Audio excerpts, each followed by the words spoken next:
Olha como que ele usa bem a questão de ícones, e que pertencem à linguagem do usuário. Olha, uma nota musical e ao lado a escrita música.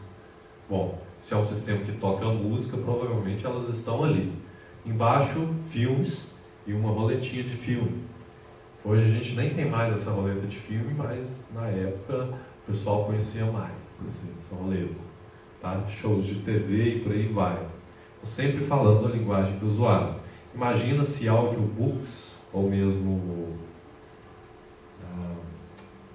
o rádio lá embaixo. Aquele rádio lá embaixo ele pode significar uma rádio online, perfeito? O que rádio online tem a ver com a rádio original, que é radiofrequência? Pode ser que a internet seja via rádio, aí você fala, transmitido por rádio também. Mas, está entendendo? Coisas, tecnologias bastante diferentes, uma bem inovadora, a outra foi inovadora na sua época, mas como a gente está falando de comunicação, é bom que se fale a linguagem do usuário. Se ele fala rádio, é rádio. Não precisa criar um termo novo, vai dificultar o uso se criar. A gente já falou da visibilidade aí, da compatibilidade, né, do sistema com o mundo real. O terceiro é controle e liberdade de usuário. Poxa, eu estou acorrentando o usuário para a minha aplicação? Não é isso. Olha, definição. Os usuários frequentemente escolhem funções por engano e irão precisar de uma saída de emergência bem sinalizada, para sair do estado indesejado sem ter que passar por um diálogo extenso, tá? Suportar undo e redo. O que é isso? Primeiro, acreditem, de novo, os usuários erram, igual a gente erra, tá? Isso precisa ser esperado. Quando a gente fala saída de emergência, então ela tem que estar bem sinalizada, senão não é emergência, né? Se é emergência, o cara tem que saber na hora, como sair daquilo ali. E quando falamos em estado indesejado, isso não é um estado do sistema, mas é um estado da interação. Sabe? O usuário está interagindo com a aplicação. Ele está no momento do relacionamento dele com a aplicação, que está ok. E de repente ele faz uma ação indesejada, tá? Ele briga com a aplicação, ou ele magoa a aplicação, claro, estou brincando, mas ele tem aquela vontade de voltar ao estado anterior, quando ele estava bem com a aplicação. Poxa, deletei aqui, tinha salvado a senha do cartão de crédito na área de trabalho, deletei, poxa, não era para ter deletado. Então ele precisa voltar àquele estado anterior, tá? Onde as coisas corriam em paz, mais ou menos assim. Quando se diz suportar undo e redo, são termos em inglês, né? Desfazer e refazer, não estamos falando precisamente de questões tecnológicas. Quem é da computação poderia até pensar em banco de dados, ou quando você apaga um dado, poder retornar aquele dado. Não, é o estado do sistema. Então, você publicou algo indesejado no Facebook. Aí a gente está falando de uma coisa bem séria.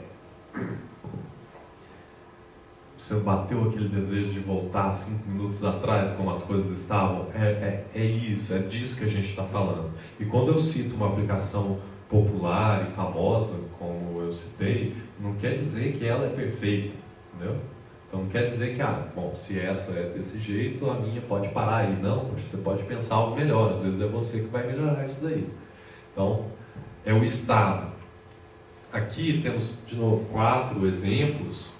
Vamos focar nesse exemplo, no segundo, nesse marrom, nesse segundo da esquerda para a direita. Olha o segundo ali.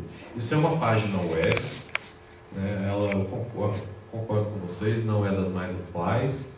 Ela, esteticamente, também não é das melhores, tá? Mas a questão dela é a seguinte: em qualquer momento, o usuário pode alterar a opção do menu, se ele escolheu ela errado, por exemplo.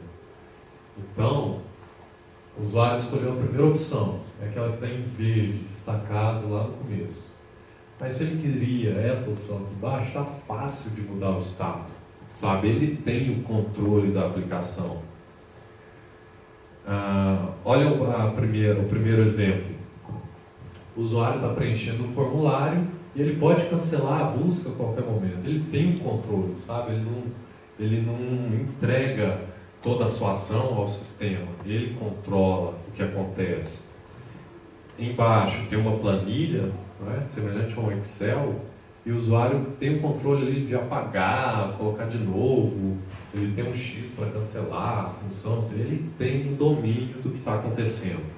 Tá? O sistema, nesse contexto, ele é mais passivo. Sabe? O que o sistema precisa trabalhar e duro, às vezes o usuário não precisa ficar sabendo, mas quando o usuário está sabendo, é bom que o usuário se sinta no controle. Consistência e padrões. A gente já falou desse controle e como que esse controle pode acontecer. Como que seria bom que ele acontecesse. Não. Vamos ler a definição primeiro. Heurística 4, consistência e padrões. Os usuários não deveriam ter que imaginar se palavras, situações ou ações diferentes significam a mesma coisa. Seguir plataforma de convenções.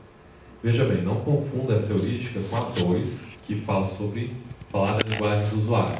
Aqui nós estamos em algo mais específico na sua aplicação, em que se você está falando de imprimir, e usou o termo imprimir, não use print no outro, use sempre imprimir, por exemplo. Mantenha essa consistência. Então, palavra usada para determinada ação, mantenha aquilo. Tá? Então, palavras, qualquer situação ou ação diferente, precisam ser tratadas de maneira diferente. Agora, se for igual, tem que ser igual. Tá? Não tem logout aqui e sair ali. Esses são mais abstratos. Mas num site, por exemplo, aqui da universidade, você não vai falar uma aba departamentos e depois instituições ou algo que replique. Isso não faz sentido para o usuário. Tá? E seguir plataformas de convenções. Você está fazendo um aplicativo para Android e o usuário ele tem já uma bagagem em Android. Por que não usar algumas convenções de Android? Por exemplo, o Material Design. Isso vai facilitar para o usuário. Ele já sabe, por mais que o menu sanduíche seja difícil de usar, né, uma hora o pessoal vai aprender a usar. Né? Sim, uma hora alguém vai entender que aquilo lá é menu sanduíche. Tá? Hoje ainda está difícil, mas alguns elementos do Material Design já está mais conhecido por causa de outras aplicações. Isso acontecia muito no Office, né? Esse é um modelo antigo do Office, à direita, que se você pegasse o Word e o Excel, eles tinham muita semelhança entre as opções, ou seja, mesmo em aplicações distintas que você faz, você mantém um padrão ali, o usuário consegue migrar do Word para o Excel mais facilmente, porque ele sabe mais ou menos onde as coisas devem estar por causa da experiência com a outra aplicação, com a outra parte de um sistema, por exemplo. E ali no começo tem uma figura do Gmail, antigamente, em que ele mantinha o inbox, todos os tipos de todas as funcionalidades mantinham o mesmo padrão ali, por exemplo, de cor e tal, né? Para indicar que não estavam selecionados. E quando estava selecionado era azul, por exemplo. E se você usar hoje o Gmail, o Hangouts e outras aplicações Google, tem também consistência ali entre os padrões que eles usam. Vamos aprofundando. Prevenção de erro. Ainda melhor do que boas mensagens de erro é um design cuidadoso que previne o acontecimento de um problema em primeiro lugar. O problema vai acontecer. Já está considerando isso nesse ponto. Então é melhor que as mensagens sejam boas e que, mais que isso, você consiga prevenir o acontecimento. Tanto eliminar condições de propensão ao erro, quanto checar por tais condições e apresentar uma opção de confirmação ao usuário, antes que o mesmo cometa a ação errada. Por exemplo, olha, você está saindo do sistema. Tudo que você fez não será salvo. Você não quer salvar? O usuário, opa, nossa, é mesmo, deixa eu salvar. Por exemplo. Então você previne um erro. Pode até acontecer, cara, isso não vai evitar de que o usuário não salve, por algum motivo, sei lá. Né? Mas você está trabalhando na prevenção de erro já. Chegou num ponto que você tratou todas aquelas 4, né? Agora já estão considerando as situações que vão dar errado. E do que a gente tem de exemplo aqui, por exemplo, onde subir um arquivo, ainda não é permitido porque a gente trabalhou uma combinação de cores que o cinza é esperado que indique que ainda não está habilitado subir aquele arquivo. Ou mesmo embaixo tem de novo a opção de cancelar, agora não para falar em questão de controle, mas em questão de você pode parar por aqui a qualquer momento. Tá? Isso pode ter um custo grande se você completar essa operação. E ao lado também um sistema de sugestões, similar àquele da pesquisa do Google. Você começa a escrever a sua busca e o Google vai sugerindo, aquilo já é para prevenir o erro. Né? Porque às vezes você não sabe nem ao certo o que você precisa buscar para ter o melhor resultado. Perdão. Você não sabe nem ao certo o que buscar para ter o melhor resultado e o Google já te sugere. Então isso previne o erro também. Embaixo um exemplo simples de estou colocando aqui uma informação e ela está em inglês, está em português. Então você previne um erro de codificação, por exemplo. Né? Estou enviando meu nome e esse nome está em português, olha, é André, tem acento. Então, se eu colocasse em inglês, provavelmente daria algum problema, uns anos atrás. Né? Sexta heurística, reconhecimento em vez de lembrança. Aqui é onde mais está trabalhada a atenção. Tá? Minimizar a carga de memória do usuário, fazendo objetos, ações e opções visíveis. O usuário não deveria ter que se lembrar da informação de uma parte do diálogo para outra. Você está pedindo ao usuário que gaste muito a sua memória com a aplicação, é melhor que você o lembre. Tá? Instruções para o uso do sistema deveriam estar visíveis ou facilmente resgatáveis sempre que apropriado. Qual é a ideia aqui? Minimizar a carga de atenção que o usuário precisa desempenhar durante o uso, tá? Ou o tanto de memória que ele precisa reservar. Quanto mais memória ele precisar, mais difícil para usar. Imagine um sistema que você nunca precisa lembrar como se faz as coisas. Está sempre bem indicado, é por aí. Por aí. Tá? Alguns exemplos. O primeiro é um exemplo de computação. Né? Você está fazendo um código e a própria interface de edição de texto já vai te sugerindo qual é o código que você quer colocar. Então aquilo te ajuda a lembrar, até ajuda a prevenir o erro que a gente estava falando há pouco, mas nesse momento a gente está olhando com a visão de ajudar o usuário a reconhecer qual o código correto. Tá? E ao lado, melhor ainda, que é na hora de escolher uma fonte. Algumas aplicações ainda nem têm esse reconhecimento, algumas de design até, não sei se o Inkscape já tem. Mas qual é a ideia nessa figura? O nome da fonte já é exibido na própria fonte. Então você já reconhece qual a fonte que você quer, em vez de precisar lembrar qual é a fonte daquele nome. Sétima heurística. Flexibilidade e eficiência de uso. Passamos o momento dos erros, estamos falando agora mais de eficiência. Veja bem, aceleradores. O que são aceleradores? Né? Que é tudo que propicia acelerar a interação nos momentos que o usuário quiser.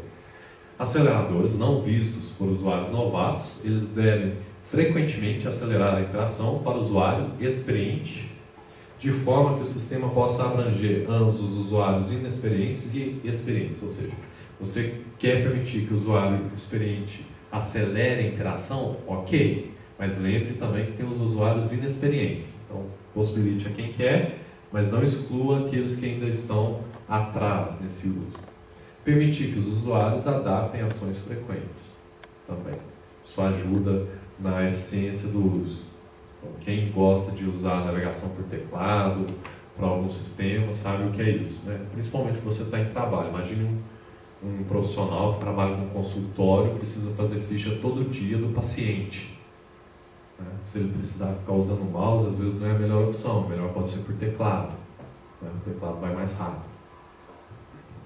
Alguns exemplos, né, de comandos que são atalhos já em alguns sistemas. O primeiro é no Mac, né, que você usa Command N, por exemplo, para abrir uma nova janela. pode pensar em qualquer um, Ctrl Z, desfazer, né? Tudo isso é para quê? Para acelerar o uso. Você não precisa nem clicar no ícone, pode existir um ícone de desfazer, né? Uma setinha para trás. Mas se você já é bem experiente com aquele sistema, não precisa nem usar isso. Usa lá o acelerador. Bom. Oitava heurística, estética e design minimalista. Eu chamo a atenção nessa, porque agora que a gente está falando de estética, depois de tratar de outras 7, nós estamos falando de estética e design minimalista. Muito bem. Apesar de que a estética ela tem um contrabalanceamento quando se fala de usabilidade, sistemas com uma estética melhor, o usuário tem mais paciência com aquele sistema. O sistema feio pode até ser mais usado, mas o usuário tem menos paciência com aquele sistema. Isso foi uma pesquisa também do grupo do Nilson, que eles disponibilizaram no portal deles. Bom, vamos à definição. Diálogos não deveriam conter informação que é irrelevante ou raramente necessária, ou seja, excesso de informação. Tem que ser estritamente aquilo que é necessário para a ação. Toda unidade extra de informação em um diálogo compete com as unidades relevantes de informação e diminui a sua visibilidade. Ou seja, qualquer coisa que você coloca, lembre, está concorrendo com o que já tem. Qualquer unidade de informação a mais. Olha essa primeira figura, que a gente tem algumas caixinhas de seleção, elas têm o texto, elas têm cores, né? Então tudo isso está colocando mais informação e vai competir, tá bom? Ou mesmo na tabela ao lado. Então cada informação que você insere, ela cria um custo a mais para o usuário. Você tem que avaliar bem se aquilo que você está colocando é realmente necessário para a ação, porque senão não vai colar. E a gente chega ao final daqueles momentos em que precisamos ajudar os usuários, porque tudo que foi feito até agora foi o nosso melhor, então vamos ajudar eles. Né? A nona, ajudar os usuários a reconhecer, diagnosticar e recuperar de erros. É a heurística com um título mais longo, né? Então ele tem que reconhecer que aconteceu um erro, tem que saber diagnosticar o que é aquele erro e principalmente saber recuperar daquilo. Ó. Mensagens de erros deveriam ser elaboradas em linguagem plena, não em códigos, tá? Vulga tela azul. Acho que vocês nunca devem ter passado por isso, né? Nem sabem o que é. Precisamente indicar o problema e fornecer a solução de maneira construtiva, ou seja, o erro é esse, não é erro 197. Não, olha, ninguém. Se eu estou conversando com o Cristiano, estou conversando com o Pedro, Felipe, não sei. E, bom, eu ainda não jantei, eu estou conversando com o Pedro e de repente eu falo assim, erro. Não é assim. Nossa, Pedro, desculpa, cara, acho que não vai dar para continuar agora, eu preciso ir jantar. Entendeu? Explica, o Pedro já sabe qual que é a situação. Ele está com fome. Bom, então vou deixar a conversa para amanhã. Resolveu o problema. Então, com o sistema, a gente também pode trabalhar essa educação. Né? 2 exemplos. O primeiro, ele está chamando a atenção ali para as mensagens de erro, colocando na linguagem apropriada, não tem nenhum código, né? Não é o erro 00x697 na linha 22. Entendeu? Não é isso. Tem uma explicação mais condizente, algo que significa mesmo para o usuário. E o segundo é até mais criativo, né? Ele traz uma versão mais lúdica da mensagem de erro, ou não, né, na verdade. E esse robozinho pisando no usuário, não sei. Mas dá uma descontraída em um momento que não é legal, porque o usuário não queria que desse errado. Já que está dando errado, vamos tentar alegrar o cara. E por fim, nós falamos de 9 heurísticas. Como eu estava falando com vocês, a probabilidade de encontrar problema nessas 9, ela vai diminuindo ao passo que a gente passa essas heurísticas. E no final, a gente já falou de todo o sistema, toda a interface, tudo que é bem faz parte das funcionalidades do sistema, funcionalidades principais. Nada disso conseguiu, se a gente ainda não conseguiu chegar a algo fechado, sabe, perfeito, é muito difícil, você não vai conseguir chegar a algo perfeito, todo o resto, deixa uma ajuda, documentação ali disponível para o usuário, sabe? Porque, primeiro que é muito difícil você alcançar essa usabilidade perfeita, seria utópica, e por isso a gente resguarda a última heurística para faça um documento de ajuda e esse documento precisa ser bom também. Então, o que diz na definição dela? Apesar de que o sistema pode ser usado sem a documentação, vocês concordam com isso, certo? Não é possível que você vai fazer um sistema hoje que ele... Bom, existem sistemas, claro, mas tem sistemas que você pode usar sem documentação. Quem leu a documentação do Facebook para usar? Ninguém, né? Você perguntou para o seu amigo que já usava, né? Agora você que veio do Orkut não sabia como é que usava, e ele foi lá e perguntou para o seu amigo que já estava usando mais tempo. Bom, apesar de que o sistema pode ser usado sem documentação, pode ser necessário prover a ajuda e documentação. Qualquer informação desse tipo, esse tipo de ajuda e documentação, deve ser fácil de buscar, deve ser focada na tarefa do usuário, não em explicar por que tem uma funcionalidade, na tarefa, sabe? Como o usuário compra pão. Ele levanta cedo, vai até a padaria, escolhe o pão, paga o pão, leva o pão para casa. Então, você vai fazer um aplicativo para o usuário comprar pão, ele pode continuar acordando cedo, ok. Então, ele escolhe o pão, paga o pão, tá bom? Não vai ficar ludibriando e falando, olha, temos nesse sistema, implementamos a mais nova tecnologia web, não sei, entendeu? E a interface é própria para o seu uso. Veja como mudar a cor do menu. Entendeu, cara? Não, foca na ação. O que o cara quer é resolver e chegar no objetivo. Tá bom? Então, qualquer informação desse tipo deveria ser fácil de buscar, ser focado nas tarefas dos usuários, muito importante. Listar passos concretos, algo que o usuário saiba o que é, não abstrato, para serem executados e não ser muito extenso. Aqui alguns exemplos de ajuda e documentação. Tem um ali que, o segundo da esquerda para a direita, traz um vídeo de auxílio. O primeiro ele traz um ícone de interrogação, que acabou se tornando ícone para ajuda, né? Dúvida. O terceiro, né? O primeiro da linha de baixo, o primeiro da esquerda, além desse ícone, também traz o ícone de interrogação, como isso, e ambos estão mostrando um balãozinho de ajuda, um balão de ajuda, e o último já traz ajuda, escrito por extenso, enfim. Todos estão visíveis, estão a um alcance fácil e trazem uma informação que diz respeito à tarefa do usuário, sabe, passos concretos. O vídeo, como eu falei no começo, né, quando eu falei na parte de auxiliar o YouTube para auxiliar vocês a compreender o usuário, serve aqui para os usuários também. Um vídeo curto e direto ao ponto pode auxiliar. Mas é claro, nem em toda situação a gente pode ver um vídeo. Às vezes você precisa de silêncio, precisa do texto e tal. Então, essa heurística fecha o conjunto.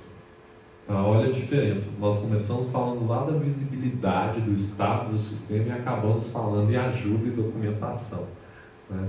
Mas quando eu comecei a falar, talvez vocês tivessem a expectativa de que algo aconteceria ao final e nós teríamos, então, a esperança de que o nosso sistema seria perfeitamente usável. Vocês veem que não é bem assim, que a gente termina com uma heurística de ajuda e documentação. Então, expectativas tomadas a respeito da usabilidade das ideias de vocês. Busquem ao máximo ser críticos com o artesanato que vocês têm em mãos e usar esses princípios como forma de achar problemas.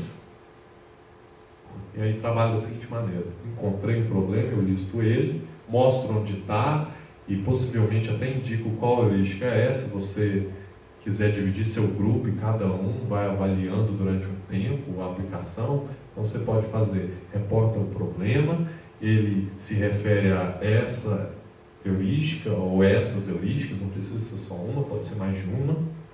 Então aquilo enriquece a descrição do problema, e a partir do momento que você identificou o problema, você já está um passo adiante para identificar a melhoria ou a solução. Se conseguir, já identifica ali a solução, se não, vai discutindo com o pessoal do seu grupo. Então, peguem as heurísticas, elas são o start, o começo, o princípio para vocês partirem e olharem a aplicação de vocês e desenvolverem a usabilidade dela. Ok? Então aqui a gente encerra a descrição dessa abordagem e eu abro para perguntas. Agradeço e fiquem à vontade para qualquer dúvida.